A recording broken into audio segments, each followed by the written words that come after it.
Thank you again, and let's begin with our question and answer period. You have presented a number of provoking and significant facts about the world we live in, and some very important suggestions for action in education, business, government, and civil society. Your message is very compelling. We have our first caller from the University of New Mexico in Albuquerque, United States of America. The question is, what is your view of the importance of the digital divide in comparison with the economic divide? Well, I do think the digital divide is a structural impediment for growth and development today. And in that sense, it is even more important that the differences in income and per capita wealth compounded with the digital divide be resolved. In addition to expanding technological access worldwide, we must develop, train, and certify individuals with developing communities for technology, management, and other distance activity and networking skills in order to accelerate their competitive success and achievement. Great, thank you. And we have a second caller from UABC in Tijuana, Baja California, Mexico. The question is, what is the role of educators today in relation to religious map of the world? Hello, UABC. I believe that both educators and government have a special responsibility in this.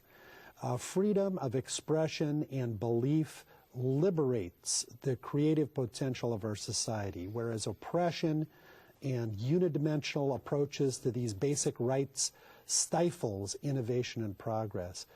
Educators must develop the values to protect these freedoms, and government must guard against their abuse. The diversity of our world is its strength. We are multicultural and multi-religious. Acquiring global knowledge to better understand this reality is the pioneering work San Diego Global Knowledge University undertakes. I suggest you visit their website at www.sdgku.com. This is an urgent and strategic investment all organizational communities must make, since our workforce and our society is inevitably more and more diverse. Very good. Thank you. We have another caller from Instituto Tecnológico de Zacatecas, ITZ, in Zacatecas, Mexico. The question is, as you know, there is always resistance to adoption of change, although the model that you presented was very useful and interesting. How can we bring about change in our respective organizations given the forces that are against us? Well, this is a very good question.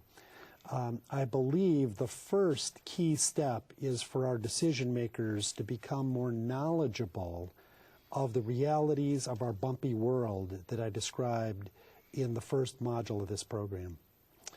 Once they understand the need for constant change and innovation, they can be trained in adopting the innovation adoption model I described.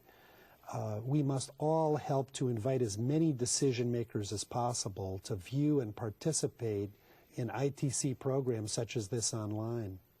We have another caller from Tianjin, China.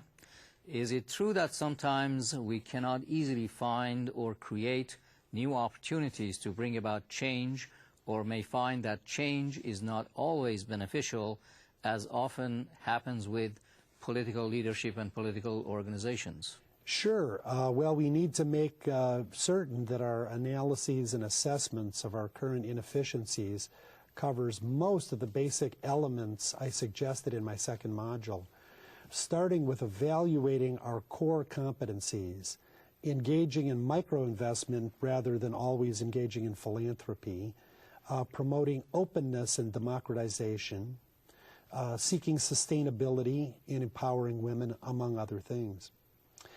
These are ways of ensuring creativity and innovation, which are prerequisites for effective reinvention in politics and elsewhere.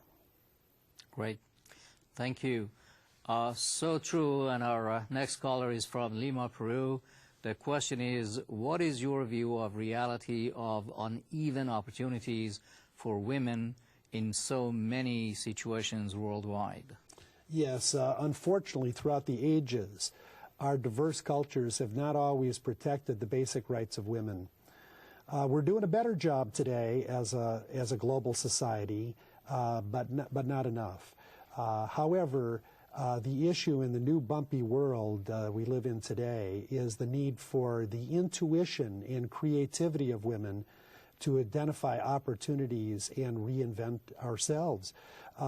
We need the strengths of women more than ever, and this is why I include the concept of empowering women as a critical element of rethinking what we're doing today. It is not by accident that the wealthiest and the most prosperous countries have the most educated women and the highest percentage of women in the workplace. It is a direct result of the empowerment of women. Excellent observation again. Our next caller is from UEES in Guayaquil, Ecuador. The question is, do you believe creativity can easily be taught or developed, or is it a human trait with which one is born?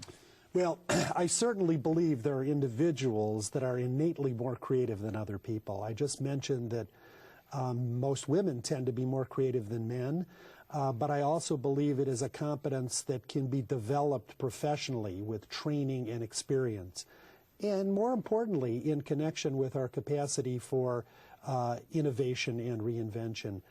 Nobody can be certain of what truly lies ahead in our bumpy world, but we do know, and we'll all increasingly need this kind of creativity to be better, more productive, and more socially responsible in our global society. Thank you for your excellent questions and excellent responses. We appreciate that.